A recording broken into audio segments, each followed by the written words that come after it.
Hello everyone, welcome to exam war. तो finally पूरे 2.5 साल तक का निर्माण कार्य चलने के बाद नया संसद भवन बनकर तैयार हुआ है।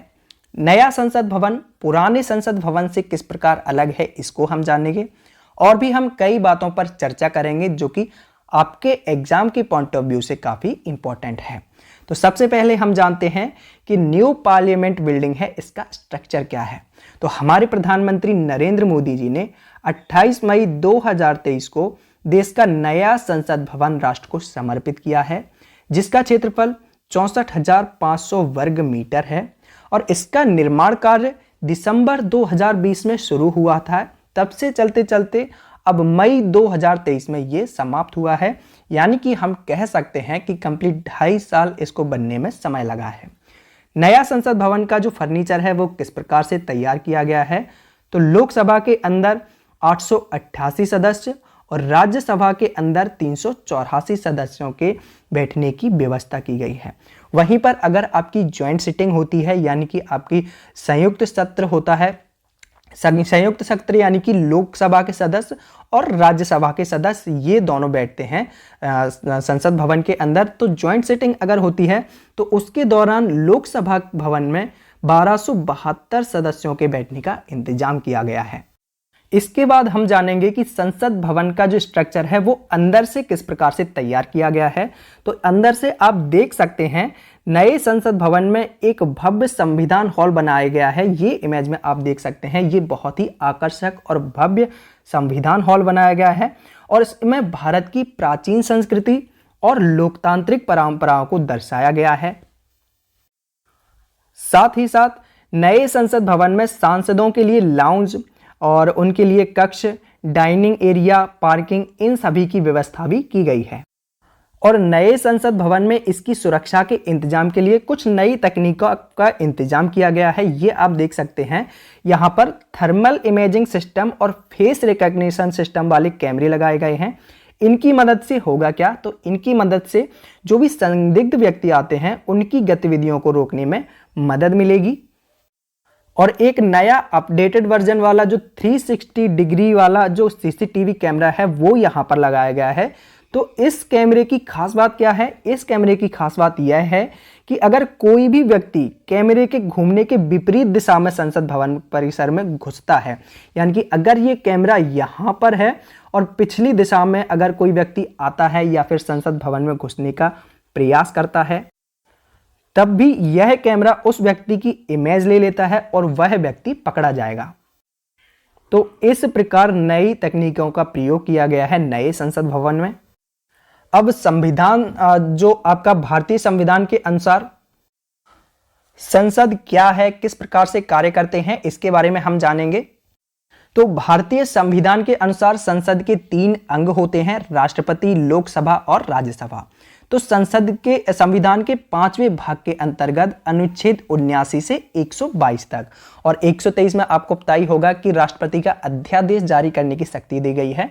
तो 79 से 122 यानी कि 79 से 122 तक संविधान का गठन, संरचना, अवधि, अधिकारियों का प्रक्रिया और विशेष अधिकार और शक्तियों के बारे में बताया गया है। तो भारत की संसद में अधिकतम 802 सदस्य, ये टोटल 2 सदस्य हो सकते हैं, जिसमें लोकसभा से 552 सदस्य और राज्यसभा से 250 सदस्य हो सकते हैं। अब संसद भवन ये आपका अपडेटेड और करंट मुद्दा है।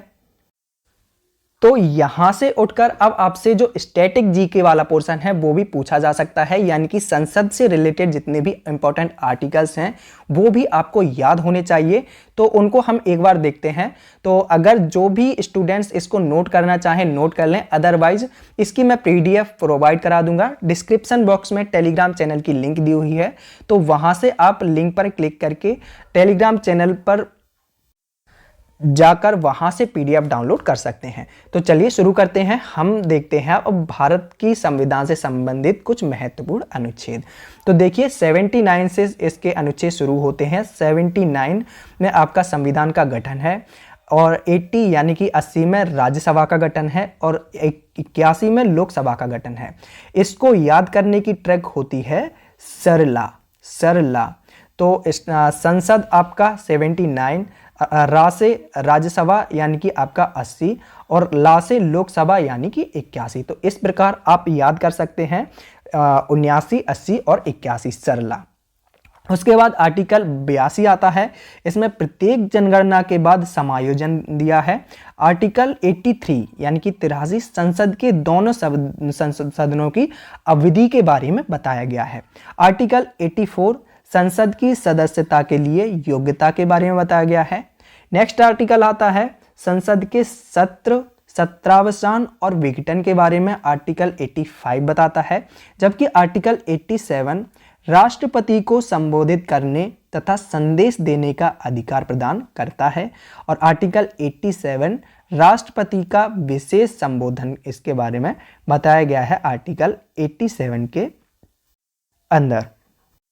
नेक्स्ट स्लाइड में संसद के पदाधिकारी गण के बारे में आर्टिकल्स दिए हैं, तो उनको हम डिस्कस करेंगे। तो देखिए आर्टिकल 89 में राज्यसभा के सभापति एवं उपसभापति गण के बारे में बताया गया है। आर्टिकल 90 यानी कि 90 में राज्यसभा के उपसभापति पद की रिक्ति, त्यागपत्र तथा विमुक्ति के बारे में बताया गया है।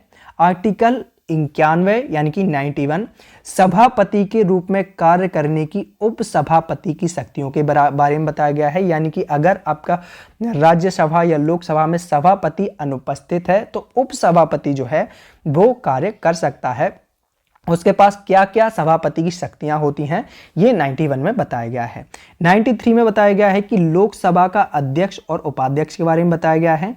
94 में है लोकसभा अध्यक्ष तथा उपाध्यक्ष के पद की रिक्ति, त्यागपत्र और विमुक्ति के बारे में बताया गया है आर्टिकल 94।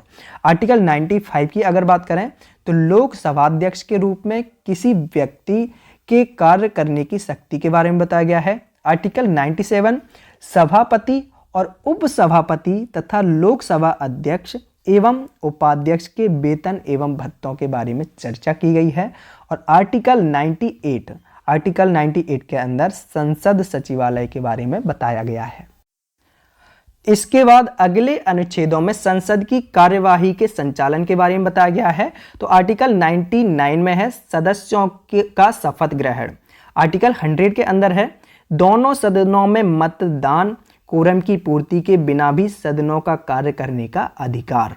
आर्टिकल 101 के अंदर सीटों की रिक्ति। आर्टिकल 102 सदस्यों से अयोग्य घोषित किया जाना। आर्टिकल 103 सदस्यों की अयोग्यता से संबंधित प्रश्नों पर निर्णय। अब सांसदों को क्या क्या विशेष अधिकार होते हैं उनके बारे में चर्चा की गई है अगले अनुच्छेदों में। तो आर्टिकल 105 बताता है कि संसद के सदनों तथा इसके सदस्यों एवं समितियों की शक्तियों का तथा विशेष अधिकार। आर्टिकल 106 में है सदस्यों के वेतन एवं भत्ते। आर्टिकल 107 के अंदर है विधेयकों की प्रस्तुति और उनको पारित करने संबंधी प्रावधान। आर्टिकल 108 के अंदर है कि संसद के दोनों सदनों की संयुक्त बैठक का प्रावधान है। आर्टिकल 110 के अंदर मुद्रा विधेयक की परिभाषा दी गई है। और आर्टिकल 111 के अंदर विधेयकों की स्वीकृति के बारे में बताया गया है। इसके बाद संसद के अंदर वित्तीय मामलों की क्या प्रक्रिया होती है इसके बारे में अगले अनुच्छेदों में बताया गया है।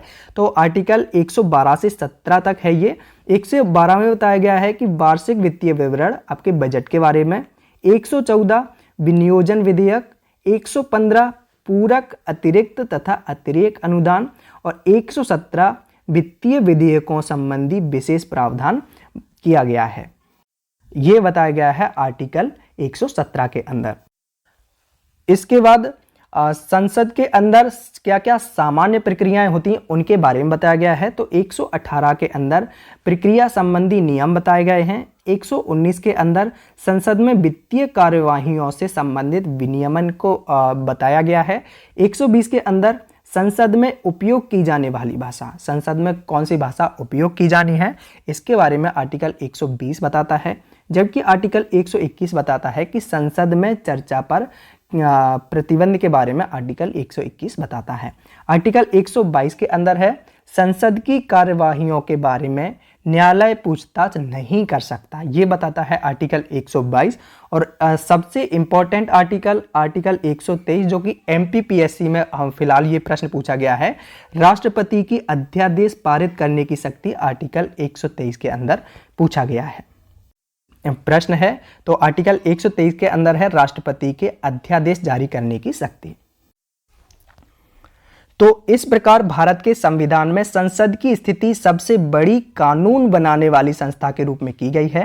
हालांकि किसी भी कानून को पूरे देश में लागू करने से पहले राष्ट्रपति के हस्ताक्षर होना आवश्यक है।